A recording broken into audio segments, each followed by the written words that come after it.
Good evening. This is the Elliott Wave update for the NASDAQ 100 and the S&P 500 for Tuesday, March 21st, 2023.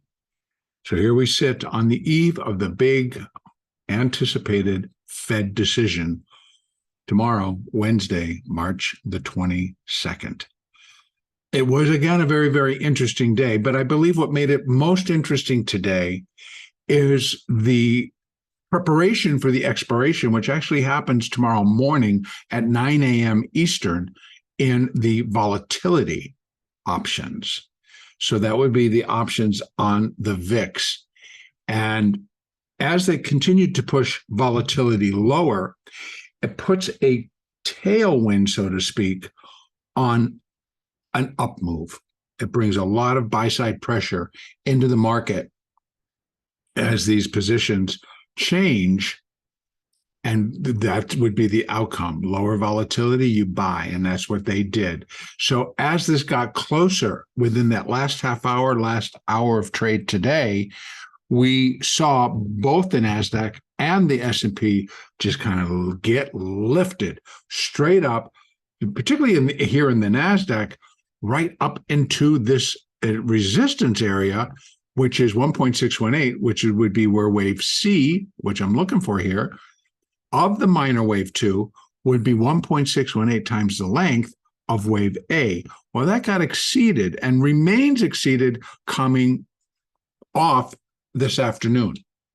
So while that now turns into support, basically, which kind of almost, they tried to get it back down there, which is 12,866 or 65, which is where that resistance actually was or is.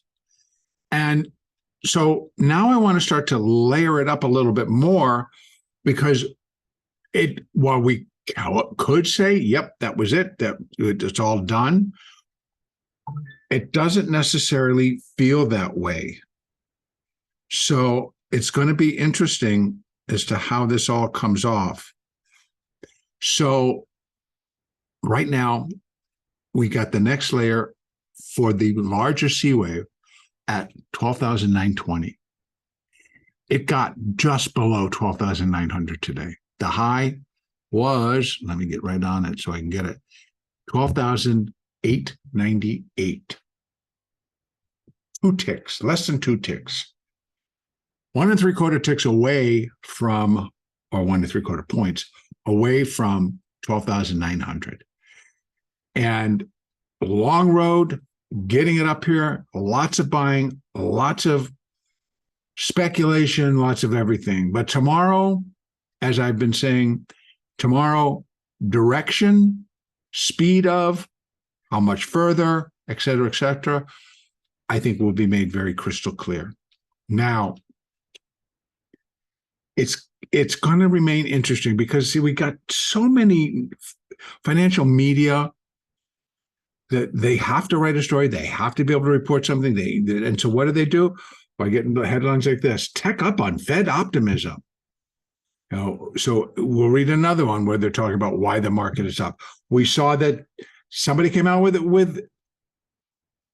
a Facebook or metaverse, upgrade today, putting the stock back up close to 300, which is where it started, all this nonsense. Nosedive from 300 down to 90, works its way back under several different scenarios, the biggest one being that last earnings season, the CEO, Mark Zuckerberg, announces, well, we're going to buy back $40 billion worth of the stock. So, hey, just come on, we'll buy it from you.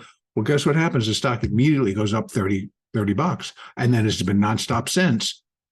So what this is all about, with the metaverse, it's now cleanly back above 200, and now gets an upgrade that it could run another $90, basically, by this Morgan Stanley analyst. Now, I don't know what his information is. I don't know what the model is. So again, to agree or disagree, who am I?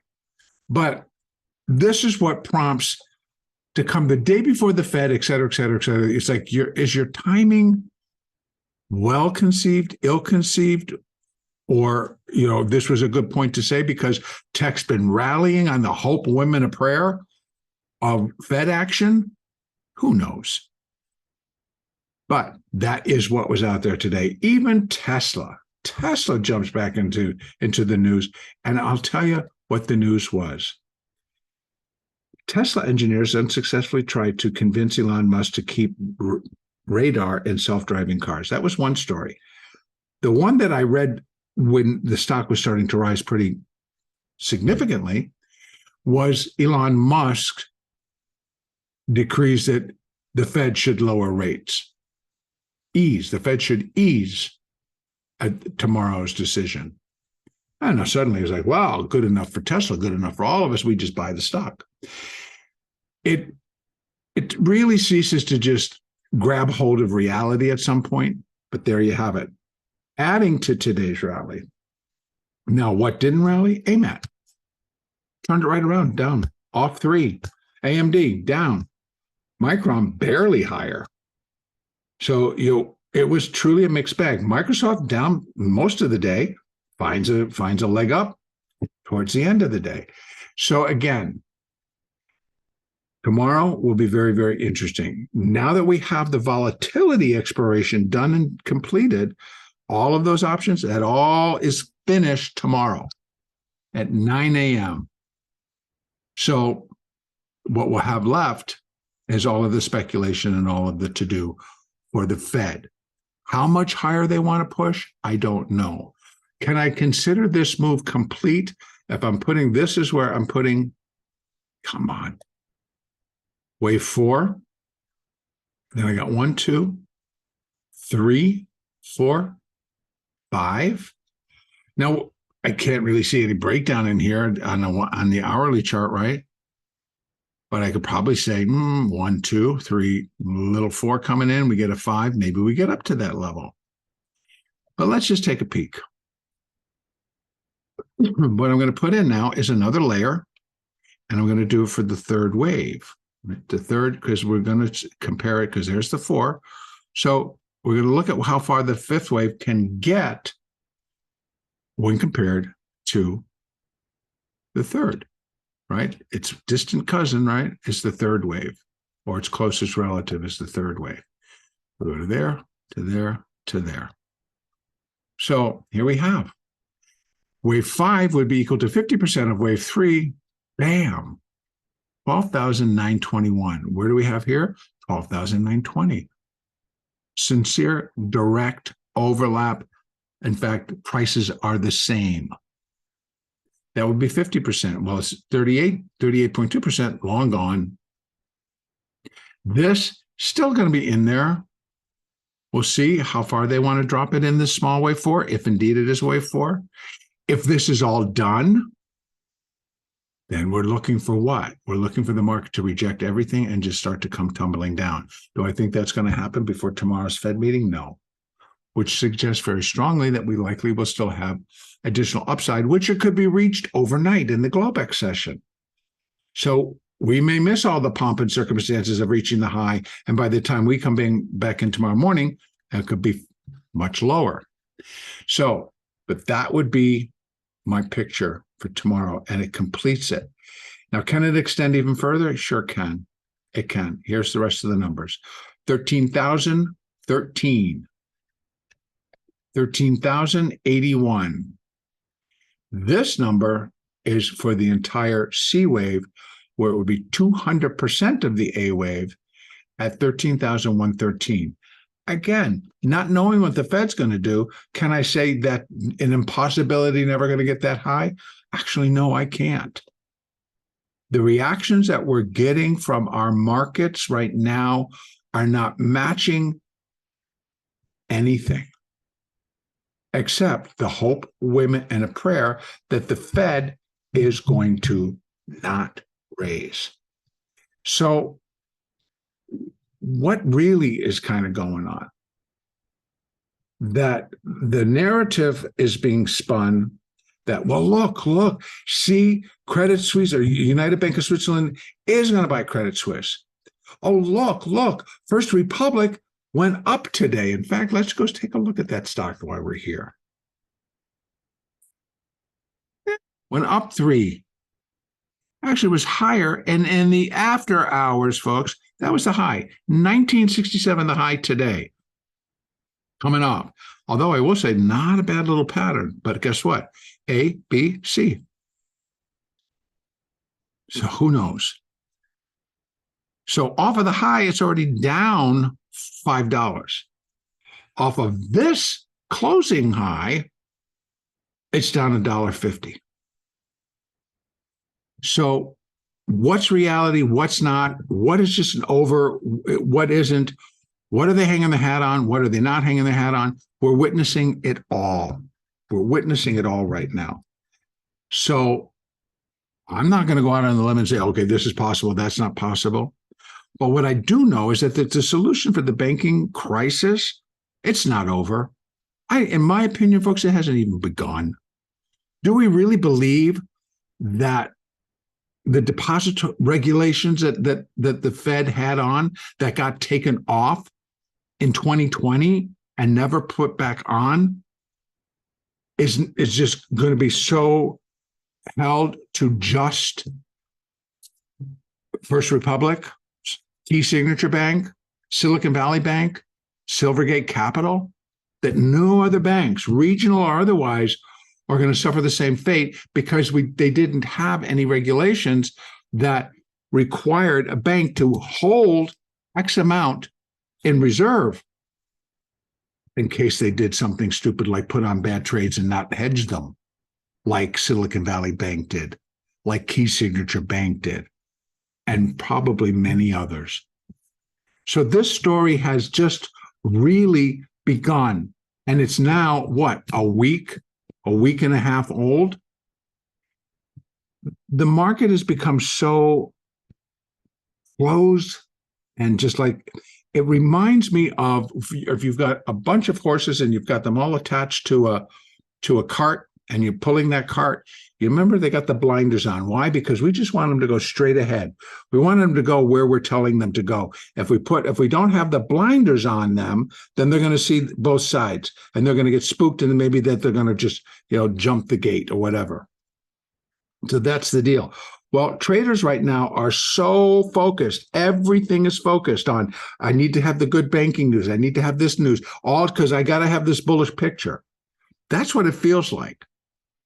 Okay, here's your bullish picture. We've done a really massive run, 1,000 points in the NASDAQ, low on March 13th to the high on March 21st.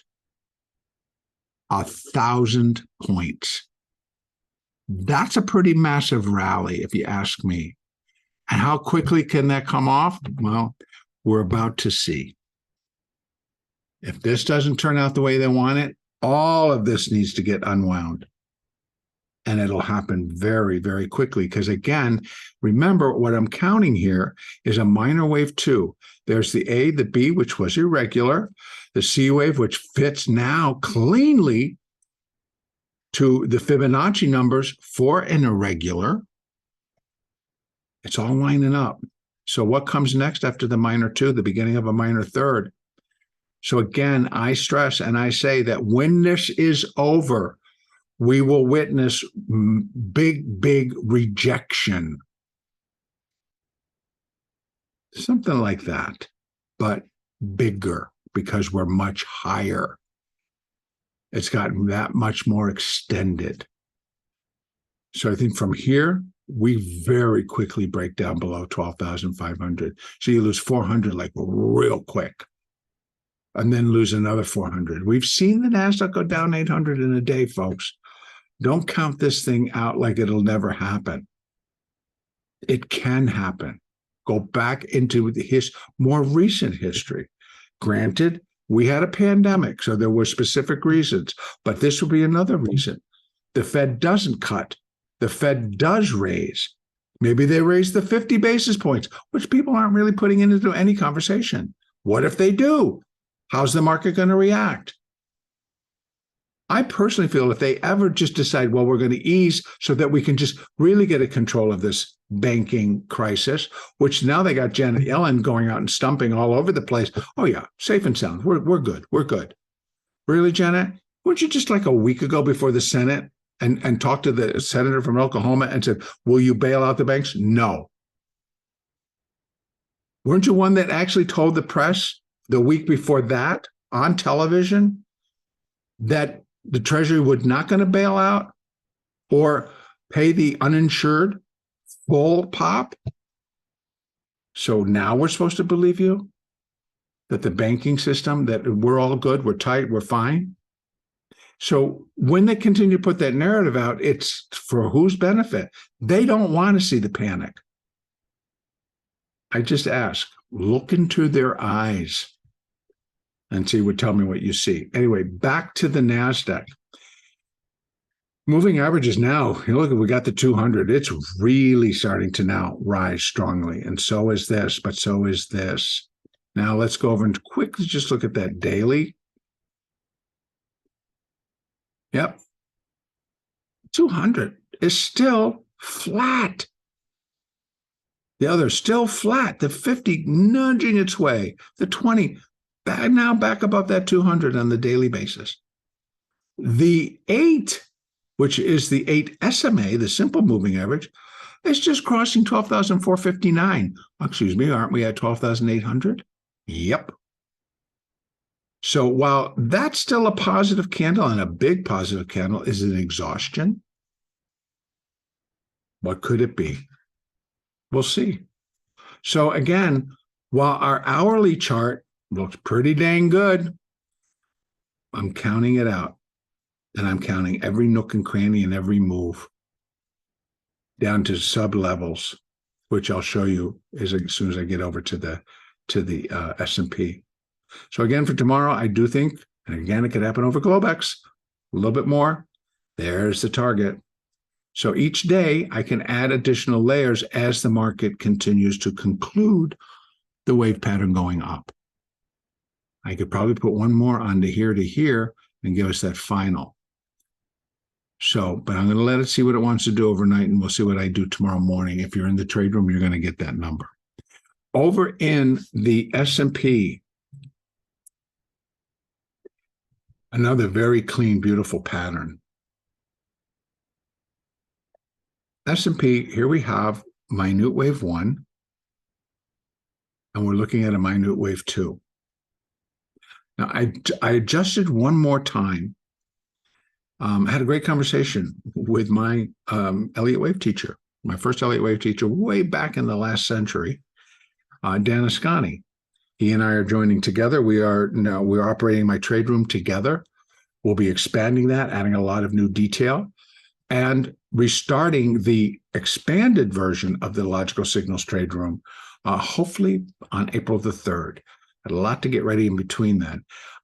If you want more information, please drop me a note, leave a comment, send me an email, and I'd be more than happy to answer. We're going to have a tiered pricing system, and it's going to be a great trade room. There's going to be a lot of institutional material that we'll be sharing on a daily basis, looking inside everything that's happening, looking inside the different moves, looking inside what the algorithms are doing.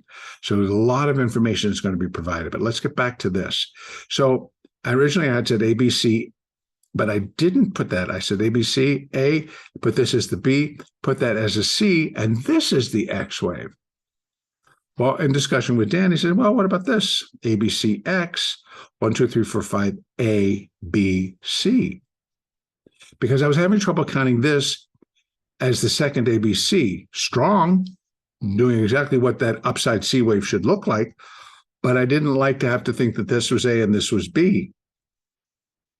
And then my conversation with him today, he said, try this. It was right. Thank you very much, Dan. Accolades.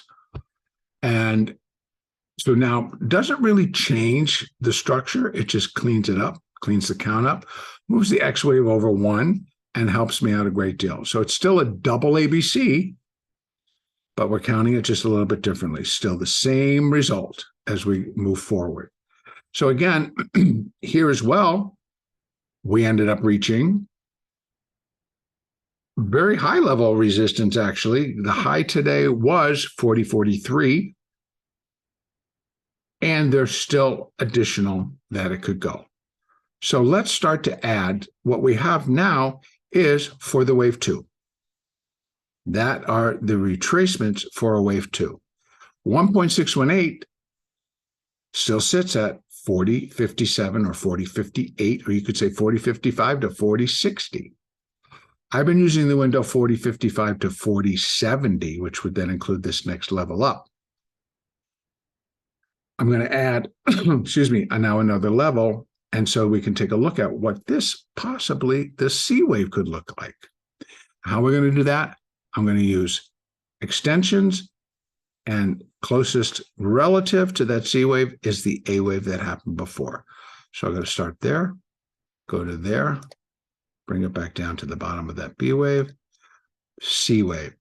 First of all, it smacked on the nose and then backed off from where wave C would be 100% of wave A, and that was at 40.41. Next up, we have 40.57, that bottom line, 40.55, I'm calling it. But then where do we have next here in terms of the C wave? We have 40.75. 40.70 to 40.75. Now that's the C wave. Now I'm going to add one more layer, and that's going to be for this fifth wave. And let's see if we can close any more of these loopholes, again, using extensions. Let's see if I got it. I did. Now I got to open this up, bring it back down. So now we're looking right in here. Okay. So now, again, here's our 100% that we went above, and there was a 50% marker right there at 40.42, back down below it. So resistance met, held. Now, what's above it? 40.51, where wave 5 would be 0.618 of wave 3. Well, we have above that. Now we got the 1.618, which is for the entire, oops, let me go back down. It's going to be for the entire wave 2, 1.618. Let me take that back up again. And that's this one here, which is what? 40.55, 40.57. Then we have the next for this fifth wave, 70.5 at 40.59. So here again, 40.55 or 40.50 to 40.60. That's a window. Then we get the next up, 40.64 or 65 to 40.70. And then our final sitting up here. If indeed wave 5 is going to be 1.236 times the length of wave 3, we're up here in the moon. Personally, I think here to here. So we actually have, you could say 40.40 to 40.60. And we could do that overnight. Again, with the volatility expiration done, it's going to be pretty interesting to see how they're going to want to unfold in all of this. Now, just so that we can see our moving averages, I am going to take part of this off. And if you want to get them, as you're watching this, bring it back, fast forward, come back, hold it, put it on pause so that you can pull off these fibs, because I want to get in here and look at our moving averages for the S&P. What we have right now, look at that. The 200, this is the hourly, 200 SMA, is just now kind of bottoming and starting to roll up. The 200 EMA, it's now starting to get a little upward angle. The 50, a little bit more serious. The 20, catching up. The 4 and the 8, strong. So potential for additional upside, very real. So there's, and we already have all the levels. For the wave 2, we have 1.618, 1.70 and a half, 1.705. Those are the levels. That's where I think we can possibly max out. Now, outside chance, can we get up to 4109? Yeah. Outside chance we can. Again, same story as with the NASDAQ. Wherever this level is by the time that the Fed rolls out at 2 p.m. Eastern tomorrow, then we'll, there's going to be a reaction. And this is the part that I can say with some certainty. There will be a big reaction, likely in both directions. Most often when we get into this tight of a wound up spring or coil, then we get that explosion. We get an explosive move and then an explosive move. So initially, I'm going to think no matter what, there's some algorithm out there that's just been geared, no matter what comes out, accept it as bullish and move. And then the reality might be there's another one out there going like, that wasn't so positive, boom, slam. So I'm thinking we're going to get both pretty dang quick. Be real careful if you're determining to trade it, but everybody's on their own there. I'll wait for a little bit before I'm going to jump in and play this game. But pretty much with certainty, we're going to get a humdinger of a reaction off of this Fed decision because of how much is now going into it. So I'm just looking over here and seeing this news. I'm going to go into it just before I finish up here. I'm noticing that GameStop surges after posting. Oh my God, here you go. Look at that. And we think they're all done. Here we are in GameStop. I guess post a surprise profit. If it's a surprise, maybe you don't want to believe it, but they sure did, didn't they? Closed at 1752, trading at 26. Wow. Interesting stuff. Interesting stuff in our world today, folks. Finishing up here. It all does look still pretty good that we might just kind of rally back up and finish this move. Got a 1, 2, 3, 4. We're in the fifth. The fifth could be done, but I'm going to give it the benefit of the doubt that it has likely. See, 1, 2, 3, 4, one more fifth. And again, can be done by tomorrow morning by when we get back on our computers. All right. I'm going to complete it right there. Our next update will be on Wednesday, March the 22nd.